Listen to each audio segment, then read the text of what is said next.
예, 2교시 시작하도록 하겠습니다. 2교시, 이제 1교시 때는 저희가 이제 그 경찰 단계에서 교정복지적 측면에서 무엇을 또 관심 있게 가져야 되는지에 대해서 말씀을 드렸고, 검찰 단계에서는 또 어떤 교정복지적 측면에서 우리가 이제 공동체의 어떤 그 가장 그 어려움을 겪고 있는 피해자와 가해자들이 그 과정에서 어떤 식의 피해가 회복이 되고 또 가해자들의 재범 예방을 위한 또 인권이 보호되는 검찰 관계의 그러한 수사 과정을 가질 것인가에 대해서 검찰 단계에 대해서 공부를 해보도록 하겠습니다.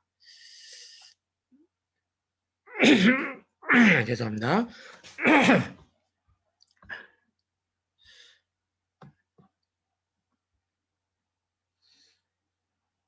자, 이 부분들은 아까 말씀을 좀 드렸습니다. 자, 자, 특별히 이제 검찰에 이제 보면은 우리가 이제 가정폭력 사건의 상담 조건부 기소유예 제도가 있다. 예, 불기소 처분 중 하나인 기소유예는 가해자에게 불이익이 없이 사건이 종결되어 가정폭력 사건에 아무런 영향을 미치지 못하는데 가해자를 교정하고 피해자 보호를 지향하는 조건부 기소유예를 활용하고자 상담 조건부 기소유예를 실시한다. 그래서 이제 가정폭력 같은 경우에는 뭐 술을 먹고 했다든지 그래서 재범의 가능성이 좀 적다든지 그랬을 경우에는 가정폭력 사건의 상담부 조건 유예를 상담을 조건으로 이제 이렇게 송치하지 않는 그래서 가해자에 대한 신속한 교정을 통해서 가정폭력을 재발을 방지하는 그래서 2003년부터 이 상담부 조건 유예를 시범 운영을 하고 있다. 그래서 이제 그 2033년도 가정폭력 가해자에 대한 보호관찰소의 교육 프로그램 이수를 조건으로 하는 기소유죄 처분을 시행하기도 했습니다. 그 다음에 이제 소년 전담 검사제를 실시할 필요가 있겠다. 소년 전담 검사제는 이 소년 사건이라는 특수성에 따른 이 합리적인 처리를 위하여 채택된 그러한 부분인데 채택된 제대로 소년 전담 검사를 통해서 영장을 청구한다든지 수사 지휘 및 수사 종결까지 일괄된 처리가 가능하고 선도 조건부 기소유예가 역시 일시적으로 기소유예 역시 효율적으로 운영될 수 있는 취지를 도입하는 것들이 중요하겠습니다. 소년 전담 검사제에 뭐 여러 가지 선도 조건부 기소 유예를 효율적으로 하기 위해서 취지해서 하고 있지만 배 교수님 입장에서는 조금 더 형식적으로 될 위험성이 있다고 이렇게 이야기를 하고 있네요. 전문성을 높이기 어렵다는 좀 아쉬움이 있다 이렇게 배 교수는 보고 있고 또 소년 사건에서의 검사의 결정전 조사라는 게 있는데 소년 사건의 경우 소년의 인격과 환경, 특성 등의 다양하고 전문적 조사를 통해 소년에 대한 조사가 필요하다는 의견 하에 검사의 결정전 조사를 도입을 했는데 검사가 소년 피의 사건에 대하여 처분 결정을 하기 위해 필요하다고 인정하는 경우 보호관찰소장이라든지 소년 분리심사위원장, 소년원장, 청소년 비행 예방센터 등에서 필요한 사항에 관한 조사를 요구하면 보호관찰관이 이를 조사해서 회부하고 그 결과를 토대로 소년의 교화 개선에 가장 적합한 처분을 결정한다.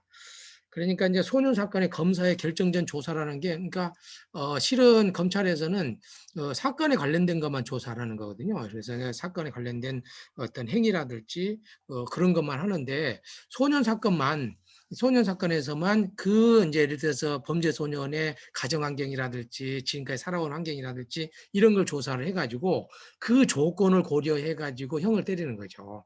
이게 법이란 이게 이제 소년 사건의 다른 사건 같은 경우는 뭐 그간에 어떻게 살아왔는지 성인 사건 같은 살았는지 그거 중요한 게 아니고 범죄 행위 자체가 중요하거든요. 그만큼 소년에 대한 어떤 여러 가지 그 재범 방지라든지 소년에 대한 배려는 거죠. 그래서 이제 그런 측면들이 있다는 거 보시면 되겠고 그래서 검찰에 대한 선도 조건부 기소 유예 제도는 아까 여기서 이야기했던 것처럼 소년이 범죄를 행한 경우 소년 보호 사건이나 일반 형사 사건으로 처리하는 대신에 선도 보호를 받을 것을 조건으로 기소 유예하는 제도다. 선도를 보호하는 선도 보호하도록 현실적으로 범죄 혐의가 인정되어 보호 처분이나 형사 처분을 행할 정도의 범죄 소년이라도 범죄 예방 자원봉사자 일에 범죄 위원회의 선도를 조건으로 검사의 기소유예 처분을 할 수가 있겠다. 그래서 이제 대입형 다이버전으로 그래서 이제 이게 이제 다시 돌려보내는 거죠. 그 원래는 교도소나 가야 되는데 다시금 지역사회로 돌려보내서 그 안에서 하는 거죠. 선도 보호 이념을 효과적으로 추구하고 검찰이 공식적인 책임의 판단에 따른 낙인을 방지하여 형사사법의 효율성을 제고하는 게 필요하다. 그러니까 이 다이버전이라는 게 굉장히 우리가 이 다이버전은 검찰이라든지 내지는 이뿐만 아니라 현재 학교 내에서의 이것도 다이버전이 필요하거든요. 이게 요즘에는 학교폭력 법상 이게 딱 되면은 이제 실은 이제 교육청에서 하고 있는 학교폭력위원회 그것도 하나의 처벌의 구조를 갖고 있거든요. 그러니까 올라가기 전에 웬만하면은 그 학교에 있는 선생님이나 구조 안에서 이 학생들이 조금 더 그 자체적으로 해결할 수 있도록 해야 되는데 그걸 못하는 이유가 있어요. 왜냐하면 그렇게 되면 학부모들이 학교 폭력을 그냥 그 이렇게 무마하려고 하는 것이 아니냐. 가해자를 편들어가고 하느냐. 이렇게 피해자의 원성이 심해. 그러면은 학교장이나 이런 것들이 처벌하게 돼 있거든요. 그런데 이것이 실은 피해자에도 좋지 않는 방법이기 때문에 법을 잘 준수하면서도 실은 다이버전 성격의 관계회복 프로그램, 저희가 하고 있는 프로그램이 실은 많이 이루어져야 된다. 현재 법상 여러 가지 가지 못하고 있는 법이 하고 있지만 실은 이러한 그 당사자들이 스스로 문제를 해결할 수 있는 어떤 이런 것들이 굉장히 많이 확대돼야 된다는 것은 굉장히 조금 더 확실하다 이렇게 저는 이제 봐집니다. 또 소년과 보호자로서 로부터 준수사항이 기재된 서약서를 받음으로 소년의 동의와 보호자의 협조를 확보한다. 여기서 이제 접촉 선도는 소년의 반사회성을 교정하고 지식과 기술을 습득시키며 정서를 순화하여서 건전한 사인으로 복귀하는 선도 방법이 그리고 원어 선도는 유해 소년에 대한 선도 보호위원회 주거나 복지시설에 기가하게 하고 의식주를 제공하면서 접촉 선도하는 방법이다. 그래서 이제 접촉 선도는 어떤 그 지역사회 안에 있으면서 선도 보호위원들이 좀 상담이라든지 이런 걸 통해서 하는 거고 원회 선도는 또 그 이러한 아이들만 또 교도소는 아닌데 아이들만 이렇게 같이 살면서 하면서 애들 교정교화하는 그런 경우도 있어요. 그래서 이제 이런 원어 선도도 있고 접촉 선도도 있다는 거. 이런 원어 선도의 그 시설도 있는데 이제 좀 그 아이들이 이제 아이들의 인권이나 이런 것 때문에 방문을 하고 싶지 않지만 나중에 이런 부분들도 한번 소개하는 시간을 갖도록 하겠습니다. 또 대항교육 및 다양한 조건부 기소유예 제도도 있다. 검찰은 선도 조건부 기소유예 및 보호관찰소 선도 입학 이외에도 소년범의 특성에 따라 다양한 조건부 기소유예제도를 적용할 수도 있고 우범소년 결연 사업도 하고 있다. 학교폭력도 청소년 범죄에 효과적으로 대처하기 위해 범죄예방위원회의 조기교육기관 등이 협조해서 우범소년과 결연을 맺고 그들을 물심양료로 지원 및 선도하여 정상적인 학업과 생업에 복귀시킴으로써 소년범죄나 비행을 사전에 예방하는 필요하다. 그래 이미 이제 신고가 돼가지고 예를 들면 법원까지 가기 전에 피해자 가해자로 학교에서 신고가 되고 이것이 처벌되기 전에도 이게 회복적 대화가 잘 되면 이때도 조금 더 우범 가능성이 있는 가해 학생들이나 또 피해자들이 나중에 가해자가 될 수 있거든요. 그런 학생들을 위해서 결연 사업을 집중적으로 할 필요가 있겠다. 지금 저는 그렇게 생각하는데 그런 이 결연 사업 같은 경우를 집중적으로 해서 지지 체계를 잘 구축해야만이 나중에 아이들이 어떤 우범 소년이라든지 아니면 범죄 소년으로 가지 않는다는 제가 생각하거든요. 그래서 학교 내에 우리가 꼭 문제가 발생돼서 할 것이 아니고 예방적인 차원에서 우범 소년이라든지 아니면은 범죄 소년에 가기 전에 학교 내에 가능성이 있는 그런 아이들에 대한 그 사회적 지지 체계, 멘토 제도를 활용한다든지 해가지고 그러한 기능이 좀 강화되어 가는 것들이 굉장히 저는 필요하겠다 생각이 들어집니다. 또 검찰의 범죄 피해자 지원 및 법률 구조 지원 사업도 필요하겠다. 범죄 피해자의 실질적 권익 향상을 위한 노력으로 2008년 1월 대검찰청에 피해자의 인권과를 설치를 했고 대한법률구조공단을 통해서 법률 구조를 지원하는 그래서 법의 보호를 충분히 받지 못하는 국민들에게 법률을 상담한다든지 변호사 또는 공익법무관에 의한 소송 대리 및 형사보호 등의 법률적 지원을 하는 측면도 있다. 검찰 단계의 교정복지 실천 방법으로는 가정폭력 같은 경우 일회성이 아니라 상습적 지속적으로 일반 폭력보다 더 심각한 경우가 많은 것을 고려해서 가정폭력 방지를 위한 인프라를 구축하고 지원 체계를 갖출 필요가 있겠다. 검찰은 기록을 통해 사안을 판단하던 관행에서 벗어나 피의자의 의사를 직접 듣는 결정 전 당사자 면담 제도를 시행하고 가정폭력 사건에 대한 상담 조건부 기소유예를 통한 규정은 지역사 내 가정폭력 상담소라든지 심리상담센터, 사회복지관 등 심리 및 사회복지 분야의 전문가가 개입할 필요가 있다. 그래서 저도 이제 가정폭력 상담소에 이원으로 활동을 하면서 여러 가지 이렇게 조금 조언도 주고 그러는데 실질적으로 상담 회복적 정의에 입각한 그런 부분에 대해서는 상당히 조금 부족한 부분이 있는 것 같아요. 여기 저희 이원에서도 회복적 정의를 공부하신 분도 있고 제가 이제 대학원에서 이 공부를 하고 있는데 조금 더 적극적으로 회복적 정의를 통해서 가정이 회복되는 방향으로 가는 것들도 우리가 적극적으로 조금 더 개입할 필요가 있겠다. 저는 좀 그렇게 생각이 들어집니다.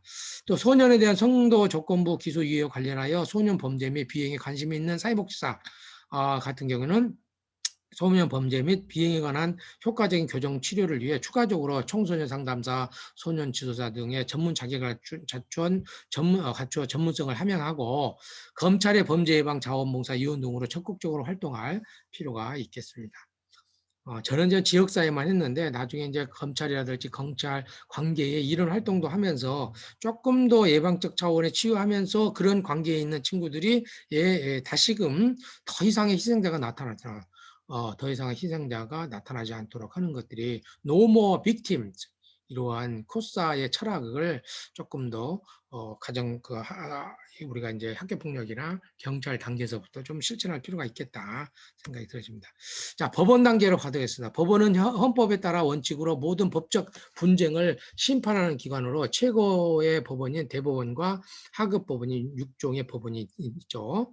형사소송 재판 같은 경우에는 형사소송 재판은 기소된 피고인에 대한 유무죄를 가리고 범죄로 인정되는 경우 형벌을 과하는 재판이다.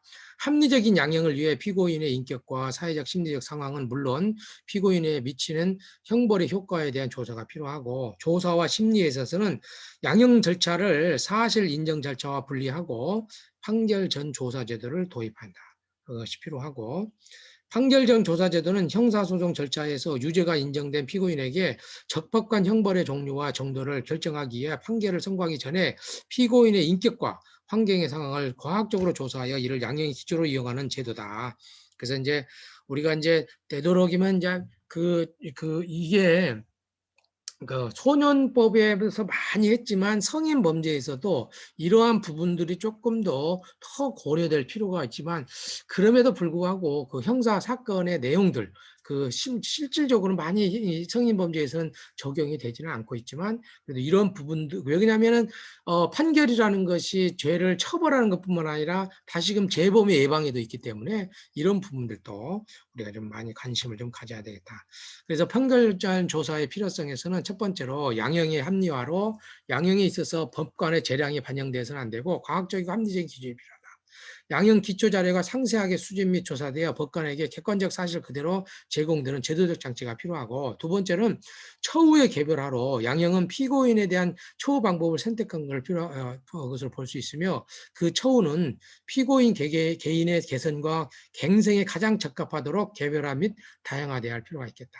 세 번째로 교정과 보호 활동의 합리화로 판결 전 조사 제도는 보호 관찰 대상자에 대한 효과적인 보호 관찰이라든지 수용자에 대한 과학적 분류와 초우 프로그램 실시 및 석방 계획 수립 등을 위한 자료 제공이 되고 있다. 그래서 이제 예를 들어서 이렇게 심각한 범죄가 저질러졌어도 다시 나갔을 때 범죄가 더 있을 수 있는 환경이 있겠죠. 그래서 그럴 경우에는 그러한 그 판결 전 조사, 가정 환경이라든지 이런 것들을 잘 조사해야만이 다시 어떤 교도소에 나왔을 때 그 친구가 어떤 더 문제가 발생될 수 있는지 없는지 그런 취약한 것이었는지 이런 것들을 할 수 있는 그러한 부분들이 좀 있을 수 있다. 그래서 이런 부분들이 굉장히 중요하다는 거.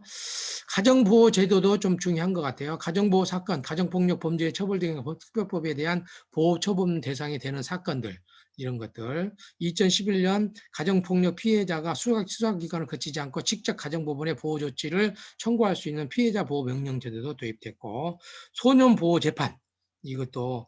그래서 소년보호재판은 비행소년을 성인 범죄자와 구분해서 범죄 사실에 대한 처벌보다는 반사회적 인격과 환경을 찾아 이에 대한 교육적, 보호적, 복지적 관점에서 대책을 세울 필요가 있겠다. 송치나 통고에 시작되는데, 통고는 보호자 등이 검찰서나 경찰서나 경찰청 등의 수사기관을 거치지 않고 직접 사건을 법원에 접수시키는 절차도 있다. 접수 후 조사 단계로 넘어가는데, 소년보호 사건의 심판 절차는 조사 단계와 심리 단계로 나눠져 있다. 소년부 판사는 송치서 또는 통고서, 또 조사관의 보고 등에 따라 사건을 심리할 필요가 있다고 인정이 되면 심리 개시를 결정하고 실시하게 되는데, 보호하고 교육하는 걸 목적으로 하기 때문에 심리는 비공개로 진행하고, 사회복귀가 원활하게 이루어지기 위해서 소년에게 필요한 지도와 원조가 필요하다. 소년 사건 재판 단계의 조사는 법원 소속 소년 조사관에 의해 조사된다든지 전문가의 진단, 소년 분류심사원의 분류심사, 보호관찰소의 조사를 통해서 이루어지고, 법원 조사관은 판사를 보좌하여 소년의 인격이나 환경에 대한 광범위한 자료를 수집하는 역할을 하고, 조사 대상은 소년이나 보호자 또는 참고인.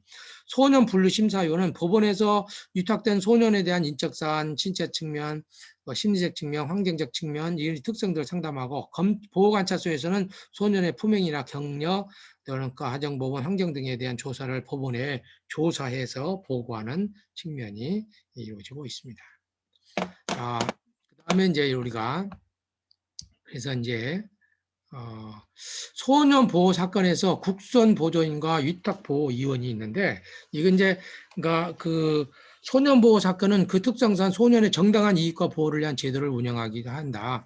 국선 보조인을 둔다든지, 그래서 보호 처분을 받은 소년에 대해서 정당한 이익을 보호하고 적정한 심리와 그에 따른 결정을 위하여 활동하는 사람을 국선 보조인이라고 하고, 위탁 보호 위원은 소년에게 보호자가 없거나 또 보호자가 있더라도 그 보호자가 소년을 충분히 감호하기 어려운 경우에는 보호자를 대신해서 소년을 보호할 수 있는 사람을 감호 위탁할 수 있다. 보호자를 대신해서 소년을 보호할 수 있는 사람. 소년 보호 사건의 화해 공고 제도가 있는데요. 화해 공고 제도는 가해자와 피해자 그리고 보호자들과 함께 만날 수 있도록 함으로써, 피해자는 자신의 피해 경험을 가해자에게 말하고, 가해자는 자신의 행동에 대한 반성과 사과의 기회를 제공할 뿐 아니라 손배상에 대한 협의를 통해서 깨어진 관계의 회복과 화해를 이루는 제도다. 보면은 더 구체적으로 보면요. 자, 이 의의는 뭐냐면, 화해 공고에 따른 보호 소년이 피해자와 화해했을 경우에는 보호 처분 시 이를 고려함으로써 가해자의 건전한 사회복귀를 돕고, 소년 보호 재판 절차를 통해서 회복적 사법 정의의 이념을 구현하는, 서울가정법원의 화해 공고 진행 매뉴얼을 보면 화해 공고를 위한 조사 명령 및 피해자 동의 확보 단계다. 그래서 필요에 따라 조사관의 조사를 바탕으로 피해자, 가해자의 참가 동의를 받아 피해자, 당사자들의 참여 가능 시간을 고려해서 화해 공고 기일을 정하고, 화해 공고 위원을 배정하고 및 자료 송부 단계다.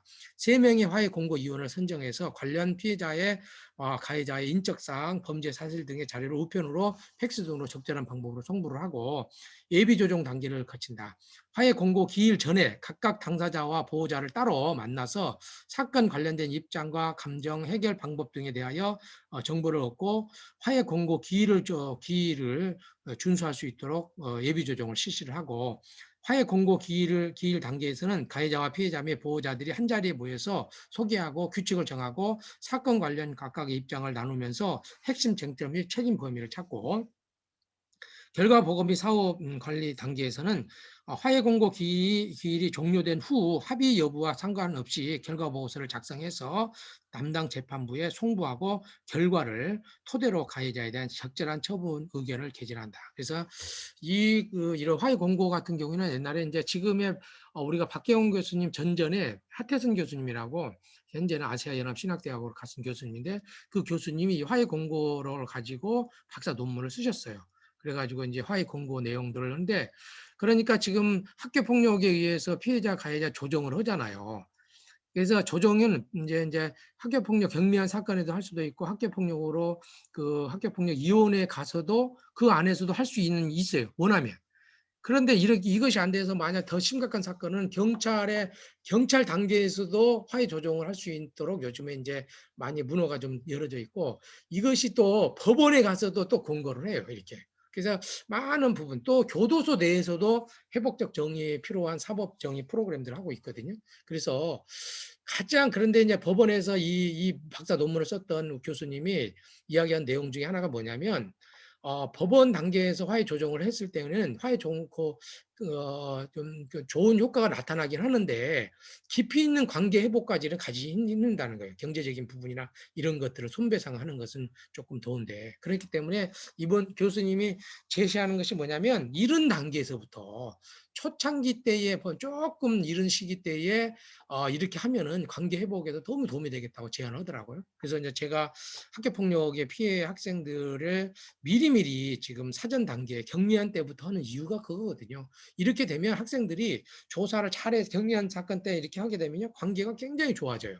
그래서 우리가 이제 그 갈등을 그 어떤 범죄 사건이 갈등이 가장 비극적인 형태잖아요. 그 전 단계 때부터 예방적 차원에서 회복적 정의를 이룰 수 있는 여러분들이 돼야 된다. 여러분들도 그래서 제가 여러분들은 회복적 정의를 회복적인 대화 모임이나 이런 것을 공부를 하셔서 교회라든지 학교라든지 가정 안에서 회복적인 대화 모임을 적극적으로 예방적 차원에서 하는 여러분들이 좀 됐으면 좋겠다 하는 것들이 제가 바라는 내용들이고 기회가 되면은 회복적 대화 모임을 열심히 공부해서 하면 좋겠다. 저는 이제 실은 일주일에 보면 한 3, 4일 정도는 학교 내에 지금 회복적인 학급을 회복한다든지 개인 간의 집단 간의 회복하는 활동들을 지금 계속 하고 있는데요. 지금 그런 활동들을 경험을 하고 나면 여러분과 나누기도 하고 나중에 기회가 되면 또 같이 가볼 수 있도록 하겠습니다. 예, 이런 부분들을 있고. 또 국선 변호인 선정 제도, 예, 국선 변호인 선정 제도는 아까 사선 변호인이 선임되지 않는 경우에 피고인을 위해서 법원이 국가의 비용으로 변호인을 선정해 주는 제도고 필요적 국선 변호인 선정은 구속영장이 청구되고 영장 실질 신문 절차에 회부된 피의자에게 변호인이 없을 때 피고인이 구속된 때 위성자인 때, 칠수신생인 때, 농화자인 때, 심신장애인이 의문된 자일 때, 사형, 무기 또는 단기 3년 이상의 징역이나 금고에 해당되는 사건으로 구성될 때, 피고인의 연령, 지능, 교육 정도 등을 참작하여 권리 보호를 위하여 필요하다고 인정되고, 피고인이 이국 변호인의 선정을 피고인이 국선 변호인의 선정을 희망하지 아니한다는 명시적 의사를 표시하지 않을 때, 치료감호법상 치료감호 청구 사건의 경우, 또 군사법원법이 적용되는 사건의 경우에 해당하는 피고인의 경우 법원에서 직권으로 국선 변호를 선임하는 그런 과정을 거친다는 것들을 여러분들이 이시면 되겠습니다. 뭐 여기도 또 의무적인 국선 변호인 선정, 피고인이 빈곤 기타 사유로 변호인을 선임 없을 때 법원에 국선 변호인의 선정을 청구할 수도 있고 또 장애인의 사법 지원도 있고 장애가 있는 사람이 소송 절차에 원고, 피고와 같이 당사자로 참여하는 경우 외에 증인 등으로 참여하는 데 지원이 필요한 경우 소송이 진행 중인 담당 재판부에서 사법 지원을 신청하면 장애 유형의 내용에 따라서 다양한 서비스가 제공된다. 법원 단계 사회복지 실천 방안은 법원 단계에서 사회복지 실천 방안을 위한 첫 번째로 무엇보다 판결 전 조사제도 시행 시 법원 조사관, 보호관찰관 등이 피고인에 대한 범죄와 관련된 사실뿐만 아니라 범죄 행위에 영향을 끼친 피고인의 인격과 환경을 객관적으로 조사한 후 피고인에게 적합한 교정 및 보호 처분에 대한 방향을 세우도록 조사관의 전문성 확보가 우선되어야 제도가 성공적으로 운영된다. 자, 이것을 우리가 실은 보통 우리가 이제 어떤 학교라든지 이런 데 보면은 이 사실적인 것만 많이 조사를 하거든요. 근데 이제 학교폭력 관련돼서도 이런 범죄 행위에 피해자, 가해자가 되는 학교폭력에 영향을 끼칠 수 있는 어떤 당사자들의 인격이라든지 환경, 이런 것들도 같이 가져야 된다. 환경도 같이 가져야 이 아이들을 앞으로 사후 관리하는 데 도움이 된다는 거. 이것이 굉장히, 그래서 언제나 우리가 인간행동과 사회환경을 우리 사회복지에 굉장히 중요한 핵심 과목을 두는 이유가 그거거든요. 가정이라든지 집단이라든지 그 문화가 어떻게 이 아이들의 문제를 하고 있는지, 그 공동체나 조직이 왜 이런 문제를 발생되는 이유가 무엇인지, 이런 부분들에 대해서도 우리가 관심을 좀 가질 필요가 있겠습니다. 그래서 뭐 여러 가지 것들 한번 보시면 되겠고요. 특별히 가정보호 사건에 대한 법원에서는 가정폭력 행위자, 피해자, 그 밖에 가정 구성원의 성행, 경력, 가정 상황, 가정폭력 범죄의 동기, 원인 및 실태 등을 밝혀서 적정한 처분이 이루어지도록 노력할 필요가 있고, 법원은 가정폭력 행위자, 피해자 또는 가정 구성원의 정신, 심리 상태에 대한 진단 소개 및 가정폭력 범죄 원인에 관한 의견을 조사할 수 있다. 사회적 취약계층에 있는 피고인을 위한 법원이 국선변호를 선정한다든지, 사회복지 실전 현장의 사회복지사, 청소년 전문가, 갈등 해결 전문가 등 소년법원의 화해 공고 활동에 관심을 갖고 소년 사건의 전문가로 개입해서 사회복지 실전 및 회복적 사법적인 이념을 확대해 나갈 필요가 있겠습니다. 저도 이제 이렇게 이걸 다루면서 저는 실은 이제 경찰이나 법원이나 검찰 단계에서는 저는 활동들을 많이 하기보다는 그 예방적 차원에서 지역사회의 갈등 문제를 주로 많이 다뤘는데, 그 검찰이라든지 교종, 제가 이제 그거 실은 이제 그 시설 내 처우에서 소년원에서 소년원에서 이제 처우심사위원으로 활동을 하긴 했지만 폭넓게 조금 활동을 해야 되겠다는 생각도 좀 들어집니다. 그래서 우리가 그 지역사회 차원에서 어떤 학교라든지 또 가정 안에서의 정말 갈등의 예방적 차원에서 열심히 노력해야 되겠고, 경찰이나 검찰 또는 보호관찰이라든지 교도소 내에서도 폭넓게 활동을 해서 우리 사회가 정말로 갈등으로 인해서 이런 그 사람들을 낙인화 찍을 것이 아니고, 이것은 공동체가 만들어낸 어떤 문제일 수도 있거든요. 그래서 공동체적인 책임을 가지고 피해자와 가해자, 또 갈등의 당사자를 품는 그러한 어떤 공동체가 되면 좋겠다. 그런 학교, 그다음 그런 교회, 그러한 어떤 커뮤니티, 우리 사회가 되면 좋겠다. 저는 또 그것이 회복적 정의를 실현하는 것이 하나님께서 또 기독교 정신을 실현하는 그런 측면이 아닌가 들고, 이러한 저는 화해 사역이라고 보는데요. 이런 화해 사역에 기독교적인 정신을 갖고 있는 사람들이 먼저 나서면 좋겠다. 실은 이 회복적 정의는 외국 같은 경우에는 기독교 단체에서 많이 하고 있어요.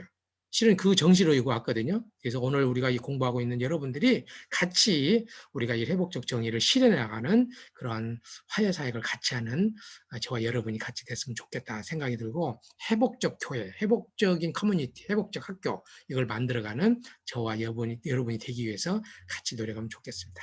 예, 2교시 이것으로 마치도록 하겠습니다. 여러분 수고 많으셨습니다. 감사합니다.